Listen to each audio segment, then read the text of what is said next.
Honorable Justice Tatachari and the citizens of Delhi, the Sahajogis,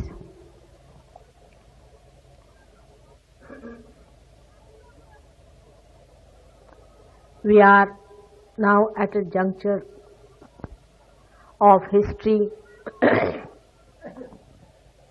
where it has become imminent that we have to prove the existence of divine power. We have read about this all-pervading power. In our Shastras, there has been elaborate descriptions about the divine power flowing through us, through each and every particle that is being manifested in this universe. But so far, very few people have been able to enter into the realm of divinity, to feel that divine power. Those were born at such a higher level that they could not communicate with the rest of the people. They only sang the songs of divinity which was carried to the people who never felt the existence of that divine power, which those people felt it like reality. It has been, as I have told you before, a search of human beings to jump into infinity. But the finite rationality and understanding, the buddhi of human being could not permeate into the infinity. So the whole thing became such a mechanical process. The religions lost their significance, and people could not believe in the talk of religions or divine power. But the time has come for people to have amas, entry into the kingdom of God, to feel His existence, throbbing, being within themselves. As she told you, in 1970, I realized that human beings are not even awakened seek. And that's why all the mistake has been committed, because those who were born on the 10th story could not explain to people who were not even in the first story. When I got this human realization and the reasons why this was happening, I started working on various people and found out their problems on the path of their awakening. In doing so, within 2 years' time, I was hardly able to give realization, or I should say the people could realize only to 12 people. And it was a very hard task, because the people who came to me were not so much attracted. They felt, what is the proof that there is divine power beyond us? But when they realized,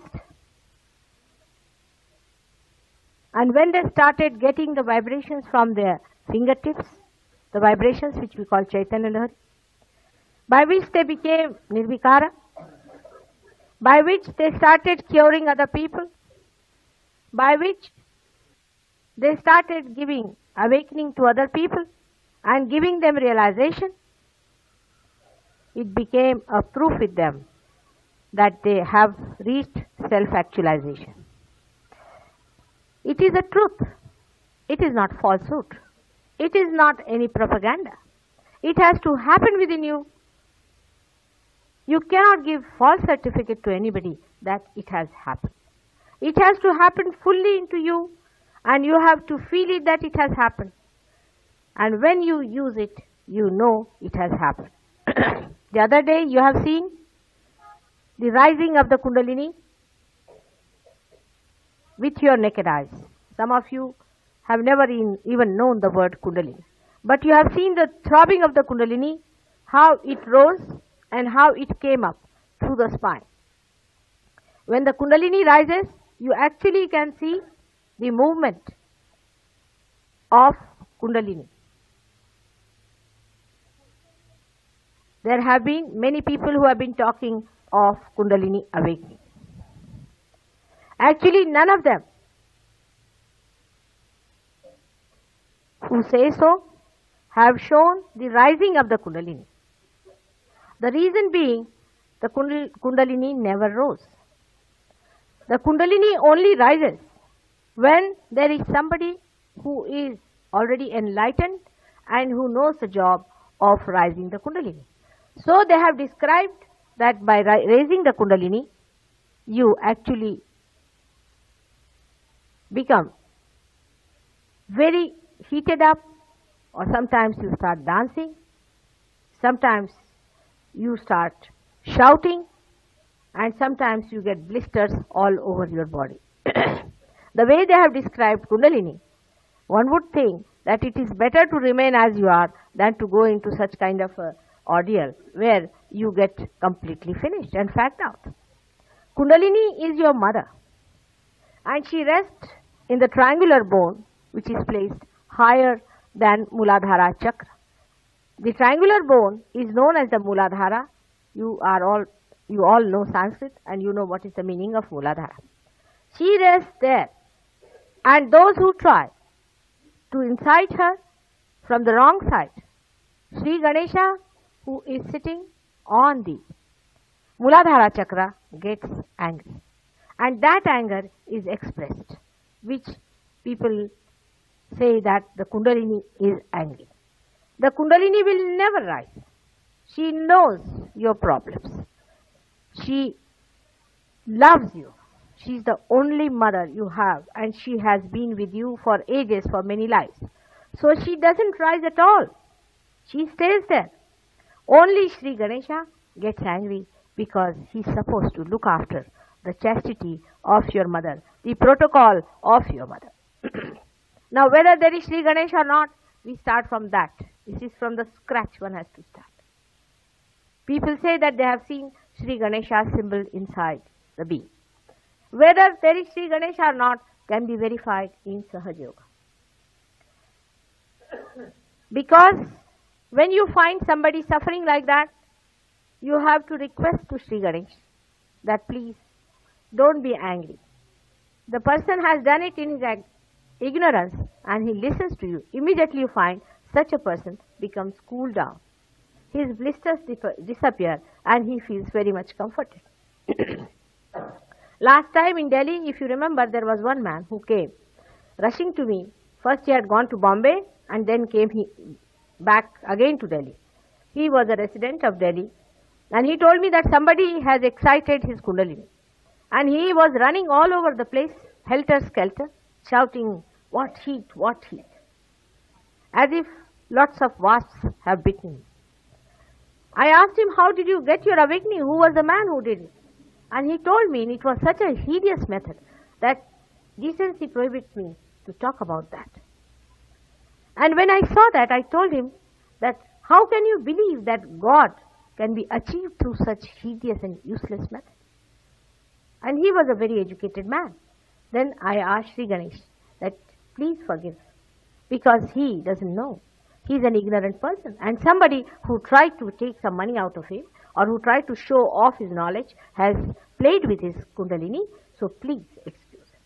And there are so many people who have witnessed that immediately he cooled down and he was all right. All the deities that are on your Kundalini, whether they are there or not, because somebody has written, because somebody has said it, because they are in the Shastras also, why should we accept? Because the rational man doesn't want to accept it. Your children are not going to accept it. We can prove the existence of Sri Ganesh. In the same way, we can prove the existence of all these deities that are on the chakras that are within human spine.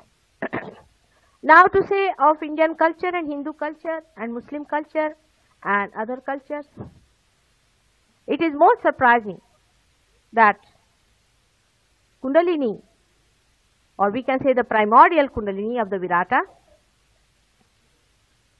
has got all these great incarnations, whether they were Muslims, whether they were Christians, whether they were Indians, seated on the chakras. For example, if we start from the Muladhara chakra upward, then we have got on the second chakra,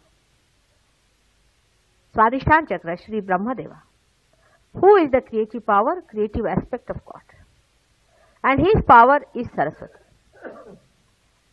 You have seen that in Delhi, you all were caught up with Swadhisthana chakra. All of you have got this problem of Swadhisthana chakra, because Delhi is a place where we are planning too much.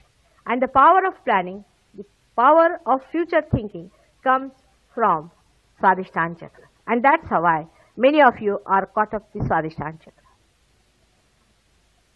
The third chakra, which is known as the Nabi chakra,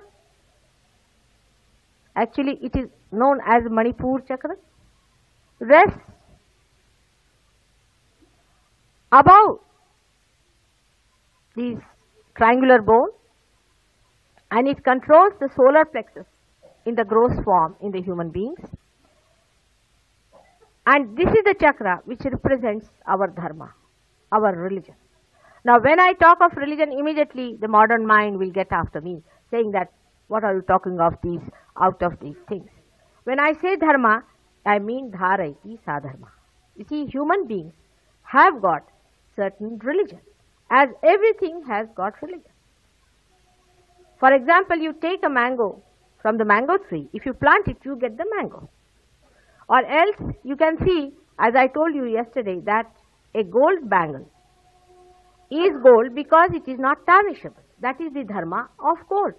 The water has got purification, dharma. In the same way, a human being has got his own dharma, which is expressed in the Bible as 10 commandments. These are 10 dharmas a human being is born with. He is born with it. But he has to establish himself into dharma when he has to go into dharmati state, means beyond dharma. But these 10 must be established. If these are not established, we cannot play about with them. If you play about with them, there is a problem in your awakening and in your realization.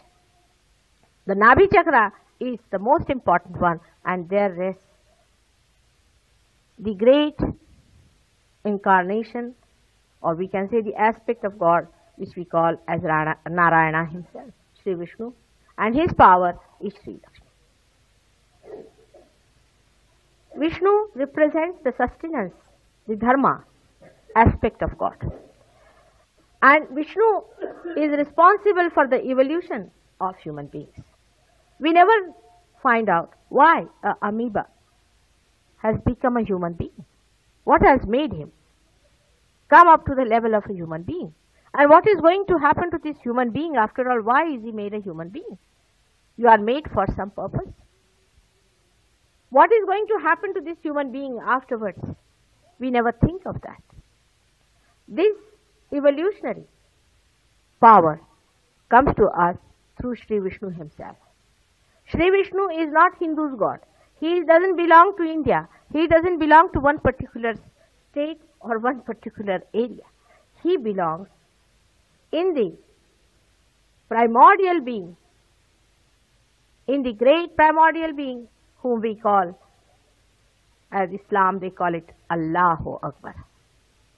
He is the expression of that primordial being who is great. God has many aspects, and one of the aspects is of his greatness. And that's why, as Vishnu, he wants us to be great. Yesterday I told you that the body of Virata contains everything that he manifests, and we have to realize that we are a part and parcel of that great Virata, and that we are in the process of realizing him because we are made in the image of God. Then comes the most important part of our body, is the stomach. It represents the Bhavasagara, is the Maya in which we are placed.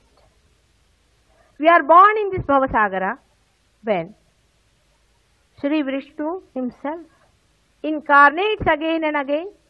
You have seen as Matsyavatara, Kurmavatara, and he himself leads the human beings in their evolutionary path. He is held by another another deity whom we call as primordial Guru, the Adi Guru, Dattatreya. Shri Vishnu rises from Bhavasagara and gives you the leadership to rise within yourself. He builds up your awareness step by step, and today you are as a human being. In your being itself, he creates two more chakras, one on the Hridaya chakra, and above that is the Vishuddhi chakra, which is placed here, which is called as the complete incarnation of Shri Krishna. At the Vishuddhi chakra, Shri Vishnu completes his incarnation. He is the complete Virata. He is represented here in the Vishuddhi chakra. Whether he is there or not, you can find out when the Kundalini is awakening. On the left hand side of the Virata in the heart resides Shiva himself. Shiva is the symbol of God's aspect of existence. It is Shiva who makes the whole manifestation to exist. And when he doesn't like the show, when he doesn't like the play, he switches off. That's why he is also known as a destroyer. If he likes it, if it is moving in the right direction, he continues to watch the show, but if he doesn't like it, he just switches off. So there are three aspects of God we have seen. One is of his sthiti, existence, another of his creativity by Brahmadeva, and the third one, which is the evolutionary, but which is based on dharma itself. One person can have three attitudes, can have three aspects. God has many more aspects, but the aspects that are manifested are these three. Now these three aspects, the essence of these aspects, or we can say the innocence of these three aspects, is combined in the primordial Guru or the Adi Guru Dattatreya, who resides in the Bhavasagara and helps Shri Vishnu for your evolution. Now he has taken many incarnations, mainly 10 incarnations, and these are very important and we have to understand them in their full entirety. If you accept him as Dattatreya, you have to also accept him as Raja Janaka. It's easy for a Hindu mind to accept Raja Janaka, but they cannot accept Muhammad Sahib, who was the same as Raja Janaka. It is a fact which we can prove it on your Kundalini. A person who is suffering from cancer of the stomach. Now this is the thing, when I say that Sahaja Yoga can cure your cancer, you have to give up certain notions that we have in our head. A person, supposing he is a Hindu, and he is suffering from the stomach cancer, I have to ask him to take the name of Muhammad. If I fail to ask him, or if I do not convince him, I cannot cure his cancer. I am sorry, I tell him I just cannot do it. But if he is a Muslim, I have to tell him, you have to take the name of the Tat. Human beings, like fools, have taken away the living flowers of one tree and now are fighting on something that is dead. He was the Dattatreya. There is no doubt about it. And his daughter Fatima was nobody else but Sita Janaki herself. And her two sons, Hassan and Hussein, were nobody else but Lava and Kusha. They were born again and again. They were born as Mahavira and Buddha. And then they were born as Hassan and Hussein. It is only possible through Sahaja Yoga to realize that this is the truth. This is the fact. He was born as Nanaka, and Nanaki was nobody else but Janaki. In Nanaka's life he has expressed it. Of course, I don't know how many people have read about Nanaka. Nanaka one day was sleeping and his feet were towards Kaaba. And people were getting vibrations from that side. So they said, what are you doing? Your feet are towards Kaaba. So he said, all right, I'll turn my feet on the other side. And they started getting vibrations from the other side. They said, what? Kaaba has moved or what? He has, in a way, shown. But how dare they say many things? When they said very few things, they have killed all these people and tortured them. If you read Muhammad Sahab's life, you will feel what foolish people we have been, the way we have tortured. For fanaticism, the way he was killed actually was poisoned.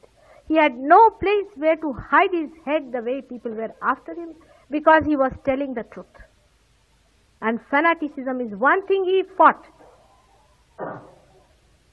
So Guru Tattva is killed as soon as you become a fanatic person. Your Guru Tattva is immediately finished as soon as you take to fanaticism of any kind. You come up now to the heart chakra. Heart chakra is divided into three parts. In the center of the heart chakra resides Jagadamba herself. But the left side, as I have told you, resides Shiva, and his power is Parvati. When Parvati herself separates her identity with her Lord and enters in the center to save her children from the domination of the evil spirits, then she resides in the center and she is the Jagadamba. This is called as Sacred Heart in the Bible. She resides as Jagadamba. She has taken many incarnations to save. Today there was Lalita Panchami. They sang the song of Lalita. The way she took her incarnations to fight the evil forces, to save the bhaktas from the domination of satanic and depraving personalities. She is there within you also. If not awakened, she can be awakened. She is all the time there to save you from those satanic forces. Today, so many Rakshasas have taken birth in this Kali Yuga. They are here, as some of them call themselves gods and godmen. But from their behavior and from their character, you can make out that they are not human beings, they are less than human beings. All such horrid incarnations have come in a camouflage, in the Maya. Because this is Kali Yuga. Ravana is not going to come out as Ravana. He is not going to say, I am Ravana. But from his ideologies and from his methods, you can make out that he is the Ravana. They are challenging religion today. There are people who are preaching that sex should be used for sublimation into God. How can that be? Sex has nothing to do with your awakening, because sex point, as I told you, is much lower than the Muladhara where your mother resides. It's such an absurd idea which is already taken over in the West. I don't know how people have lost all their brains not to understand. And such ideologies are today spreading in this country.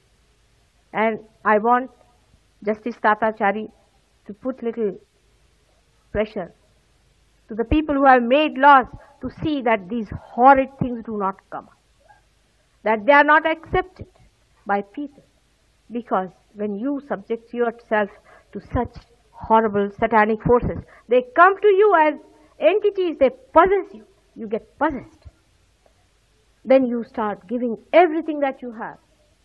Whatever money you have, you give to them. Whatever attention you have, you give it to them. Ultimately, you find out that they have now landed in the courts and now are enjoying some sentence for life.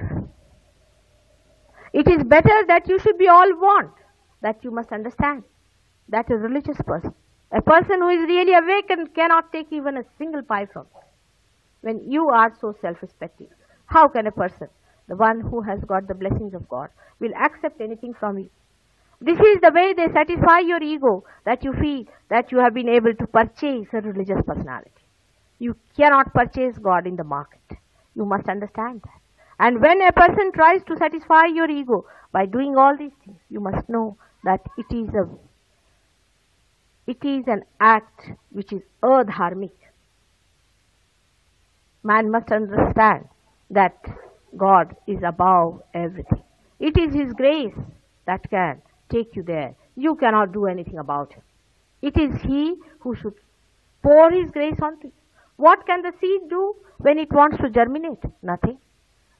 But to be there, and the gardener pours his grace, his love on that seed, and it sprouts by itself. That is what Sahaja is. That means that it is born with you. Like the seed, you have to sprout.